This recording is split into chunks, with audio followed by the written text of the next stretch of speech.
안녕하세요. 저는 50대 여자입니다. 제 인생에 대해서 말씀드리자면 참 할 말이 많습니다. 팔자가 꼬여도 이렇게 꼬여도 되나 싶을 정도예요.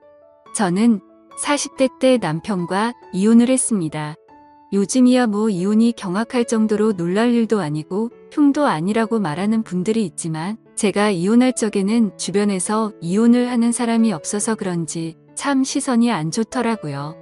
본인들 남편에게 상간녀가 생겼다 치면 다 저부터 의심하고 우리 딸한테는 이혼녀 자식이라고 수군거리고 정말 살기 싫었어요. 제가 살던 동네가 워낙 작은 곳이었고 사람들 자체도 보수적이어서 더 그랬던 것 같네요. 그래도 저는 그런 시선에도 불구하고 이혼을 후회하지는 않았어요. 남편이었던 그 인간은 정말 구제불능이었으니까요. 술, 도박, 여자 이 세 가지로 저를 너무 고통스럽게 했어요. 이런 인간이 뭐가 좋다고 결혼했는지 이혼은 후회 안 하지만 결혼만큼은 정말 후회가 되네요. 결국 남편은 다른 여자에게 붙어먹고 말았어요. 그 여자가 아내와 딸을 버릴 만큼 좋았나 보죠. 둘이 동네에서 팔짱 끼고 다니는 걸 본 이후로 정말 미련 없이 이혼 서류에 도장을 찍어줬네요. 첫 결혼에 학을 떼서 그런지 그 이후로는 두 번째 결혼이니 연애니 이런 생각이 전혀 안 들더라고요. 오히려 혼자 사는 게 편했어요. 저는 딸에게도 능력만 있으면 혼자 사는 것도 나쁘지 않다고 말하곤 했습니다. 딸과 함께 이혼녀로 사는 거 정말 쉽지 않은 삶이었습니다. 일단 저희 둘은 그 동네를 피해 이사를 가야만 했어요. 이혼한 여자에 대한 시선이 정말 견디기 힘들더라고요. 따지고 보면 피해자는 나고 가해자가 남편인데 왜 그런 색안경을 끼고 보는 건지 이해할 수 없었습니다. 어쨌든 저리 싫으면 중이 떠나야지요. 저는 다른 동네에서 딸과 새 출발을 했습니다. 저희 딸은 부모의 이혼 때문인지는 몰라도 어렸을 적부터 아주 생각이 성숙했어요. 커갈수록 친구 같고 의지하게 되더라고요. 이혼할 당시 14살이었던 딸은 어느새 성인이 되고 취업을 했어요. 그동안 저는 열심히 딸을 뒷바라지했고요. 주로 호프집 주방에서 일을 했습니다. 할 줄 아는 게 요리뿐이어서 그 일을 시작했고 아시다시피 호프집은 주로 밤에 영업을 하니까 딸에게 이른 저녁을 먹이고 출근한 뒤 새벽에 퇴근해서 딸을 등교시키곤 했지요. 그렇게 10년 정도 일을 했네요. 딸이 첫 월급을 통째로 봉투에 담아 저에게 줬을 때 어찌나 눈물이 나던지요. 그 감정은 정말 정확하게 표현할 순 없지만 여태껏 남편 없이 혼자 딸을 키운 것에 대한 뿌듯함과 서러움이 섞였던 것 같네요. 인생 잘 살았다고 생각했어요. 비록 실패한 결혼이었지만 보물같이 귀한 딸을 얻었잖아요. 딸은 저에게 조심스럽게 엄마는 애인이 없냐고 물어보더라고요. 없다고 했더니 그래도 외로움을 나눌 사람 한 명 정도는 만나보는 게 어떻겠냐고 그러더라고요. 엄마 걱정해 주는 거야. 어릴 땐 엄마가 다른 남자 만나는 게 싫었는데 이젠 여자로서 엄마를 생각하니까 외로울 것 같아. 기회 되면 남자도 만나고 그래. 됐다. 이제 남자라면 지긋지긋해. 제 딸이 어느새 엄마의 외로움을 걱정한 아이가 되었다니 세월 참 빠르죠. 딸은 저에게 이제 일을 좀 쉬라고 하더라고요. 제가 온몸에 파스를 붙이고 다니니 걱정이 되었나 봅니다. 저도 나이 50을 훌쩍 넘어가니 온몸에서 신호가 오더라고요. 손목이 너무 아프고 어깨도 가끔 죽을 듯이 아팠어요. 아무래도 여태껏 써온 몸이 낡았으니 그만 쓰라고 아우성을 치는 것 같더라고요. 병원에서 물리치료를 몇 번 받아봤지만 크게 나아지지 않아서 저는 지인들의 추천으로 한의원에 찾아갔어요. 동네에서 나름 유명한 한의원인데 꽤 오래 운영했다고 하더라고요. 원장에게 진료를 받았는데 참 인상이 좋더라고요. 저와 비슷한 나이대로 보이는데 참 단정한 외모를 가지고 있더라고요. 그날 진료를 받고 침을 맞고 돌아오는데 정말 신기하게 병원에 갔던 것보다 몸이 개운하더라고요. 오길 잘했다고 생각했죠. 동네 어르신들 보면 주기적으로 한의원에 가서 침을 맞으시던데 그 이유를 알겠더라고요. 저는 그 이후로 몇 번 더 한의원에 갔습니다. 그러다 보니 한의원 원장과 어느 정도 친숙해졌죠. 어디 사는지 나이는 몇인지 이것저것 알게 되었습니다. 저보다 4살이 많더라고요. 어느 날 원장은 진료를 마치고 저에게 단골이 신이 체질을 점검해 주겠다며 이것저것 물어보더라고요. 어떤 음식이 안 맞고 어떤 음식이 맞는지, 그리고 어떤 장기가 약하고 강한지 체질마다 다르다며 저에게 식단을 짜주겠다고 하더라고요. 그리고 슬며시 저에게 따로 연락을 해도 되냐고 물어보더라고요. 저는 거절했습니다. 아내와 자식이 있는 분과 사적으로 연락을 하고 싶진 않네요.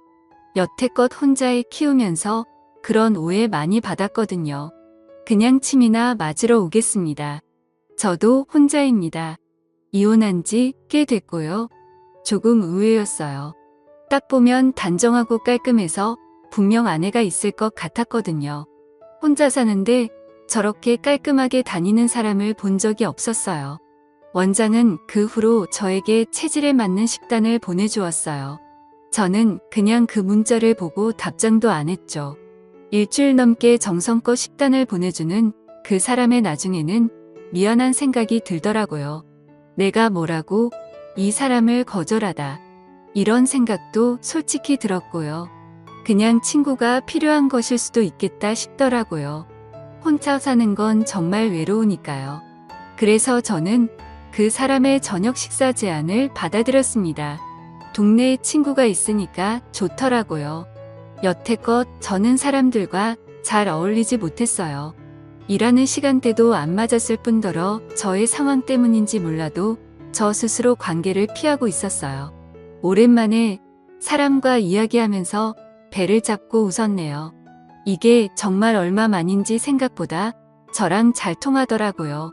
그리고 이혼을 했다는 공통점이 있으니까 서로를 잘 위로하게 되더라고요. 그 남자는 아내와 7년 전에 이혼을 했다고 하더라고요. 서로 간의 성격 차이라고 하대요. 하지만 이혼한 사람들은 알잖아요. 성격 차이라는 건 두루뭉실한 핑계일 뿐이라는 거예요. 분명 무슨 이유가 있을 것 같았지만 자세히 물어보진 않았어요. 어찌됐든 이런 좋은 사람과 왜 이혼을 했을까? 이런 의문은 들더라고요. 그 남자는 저의 전 남편과는 완전 상극이었어요. 술도 안 마시고 자상하고 계획적이고 그런 부분들을 보면서 이 남자에게 더욱 호감을 느꼈던 것 같아요. 사람 마음이라는 게 이렇게 쉽게 이끌려도 되나 싶을 정도였죠. 그렇게 친구처럼 쭉 만나다가 어느 날 딸에게 들키고 말았어요. 제가 전화하는 걸 딸이 듣고는 바로 애인 생겼냐고 묻더라고요. 저는 그냥 친구라는 식으로 대답했어요. 조금 민망하더라고요. 예전에 남자라면 지긋지긋하다고 큰 소리쳤는데 말이죠. 딸은 진심으로 저를 축하해줬어요. 그리고 나중에 한번 소개시켜 달라고까지 하더라고요. 저는 그것까지는 좀 아닌 것 같아서 대충 둘러댔어요. 저희는 같은 동네에 살아서 거의 매일 만나다시피 했어요. 저는 어차피 진료를 받으러 한의원에 가야 했고, 가서 같이 점심을 먹거나 진료가 끝나면 같이 저녁을 먹거나 했어요. 그 사람 집에 한번 가봤는데 어찌나 깔끔하게 잘 해놓던지 사실은 사람 집에 가기 전까지만 해도 이 사람이 아내가 있는데 나한테 거짓말을 했을 수도 있겠다 싶었는데 직접 집에 가보니 정말 혼자 살고 있더라고요. 빨래도 잘 정돈해놓고 청소기도 매일 민다고 하더라고요. 저보다 더 깔끔한 것 같더라고요. 그리고 저에게 요리를 해주는데 정말 기쁜 마음으로 받았습니다. 생전 처음 듣는 스페인 음식이라며 볶음밥 같은 걸 해주는데 맛있더라고요. 그걸 어디서 배웠냐고 물었더니 요새는 핸드폰으로 검색만 하면 다 나온다고 하더라고요. 평생 내가 직접 요리해서 먹기만 했어서 그런지 남이 요리를 정성껏 해주니까 감동이더라고요. 그것도 남자가요. 저는 이 남자의 섬세함에 점점 빠져들었어요. 한편으로는 살았더라고요. 이런 연애질을 50대 중반에 시작한 게 너무 아쉽고 청춘이 아까워서요. 그렇게 1년을 쭉 만났어요. 이제는 서로에 대해서 거의 다 안다는 생각이 들더라고요. 1년 정도 지나니까 정말 정이 많이 들었어요.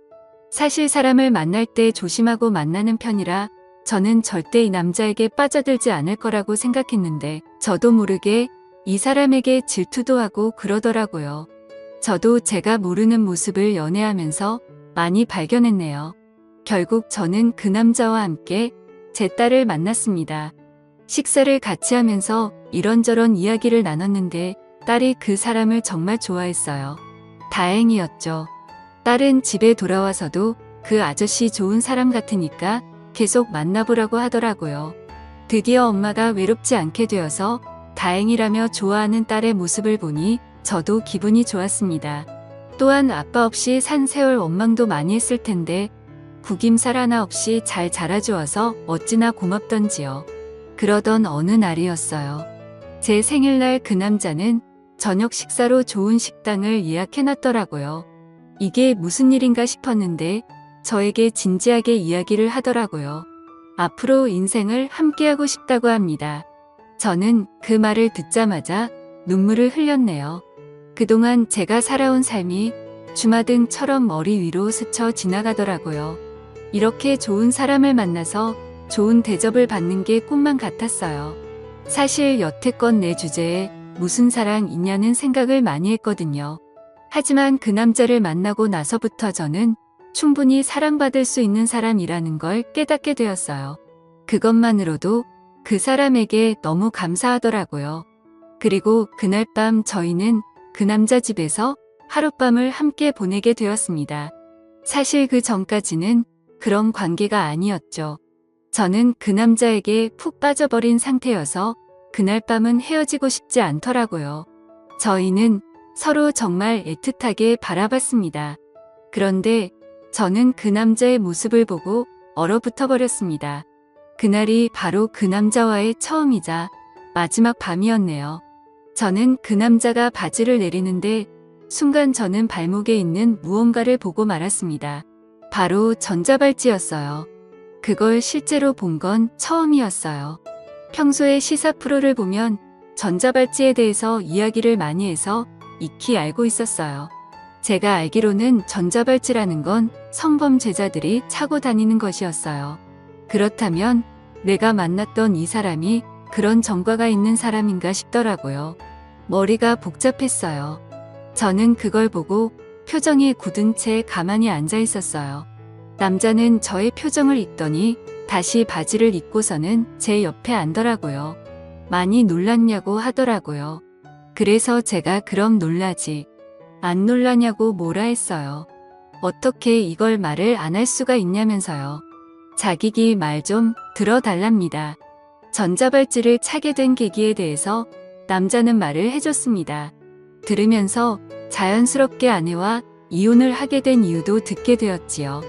남자는 전 부인을 성적으로 추행한 혐의로 전자발찌를 차게 된 것이라고 하더라고요. 그것도 한 번이 아니라 여러 번을 그랬다고 합니다. 남자 말로는 아내를 사랑했고 고의가 아니었다고 하는데 사실 전자발찌를 찰 정도면 혐의가 어느 정도 인정이 된 것 아닌가요? 저는 기가 막혔습니다. 그 이후로 전 아내가 살고 있는 동네에 접근을 할 수 없다고 합니다. 그러고 보니 이 남자가 여행을 잘 안 간다고 했던 말이 떠오르더라고요. 다 이유가 있었네요. 다른 범죄도 아니고 성범죄니까 더욱 혼란스러웠어요. 저는 남자에게 왜 아내를 그렇게 했냐고 물었어요. 그 남자가 말하길 아내가 자기 말을 듣지 않아서라고 합니다. 순간 소름이 돋더라고요. 저는 그 대답을 듣고 바로 자리에서 일어나서 현관문을 열고 나왔습니다. 엘리베이터를 누르는데 손이 벌벌 떨리더라고요. 그 남자가 저를 쫓아서 나오더라고요.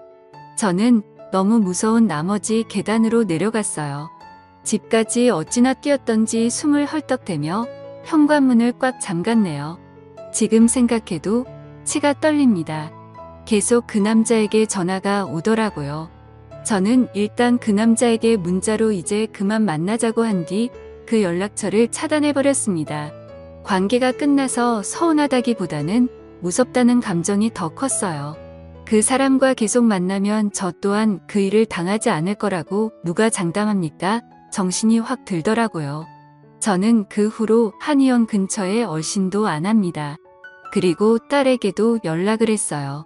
그 남자에게 연락이 오거나 나에 대해 물으면 한마디도 하지 말고 피하라고요. 한편으로는 이렇게 허무하게 끝나버린 관계가 참 아쉽기도 합니다. 좋은 사람인 줄로만 알았는데 알고 보니 범죄자였으니 이만하면 제가 사람 보는 눈이 없었던 걸까요? 한때는 왜 저에게만 이런 일이 일어나는 건지 화도 났지만 이제는 모두 잊으려고 합니다. 사람 관계라는 게 마음대로 안 되는 게 인생이잖아요. 동네 사람들은 한의원 원장이 전자발찌를 차고 있는 인간이라는 걸 모르는 것 같더라고요. 저는 이걸 소문을 내야 하나 말아야 하나 고민하고 있어요. 분명 소문을 내면 제가 낸 것이라는 것을 알 테니까요. 저에게 보복을 할까봐 두려웠어요. 참 범죄자들이 판치는 세상이 얼른 없어지길 바랄 뿐입니다. 알고 보니 전자발찌를 차고 있더라도 회사에 입사하는 것도 가능하다고 하더라고요. 저는 까맣게 몰랐어요. 제 황혼 연애는 이렇게 끝이 났네요. 1년이라는 시간 동안 참 많은 걸 경험해서 그런지 후회는 없습니다. 지금까지 제 사연을 들어주셔서 감사드립니다. 구독과 좋아요 부탁드려요. 감사합니다.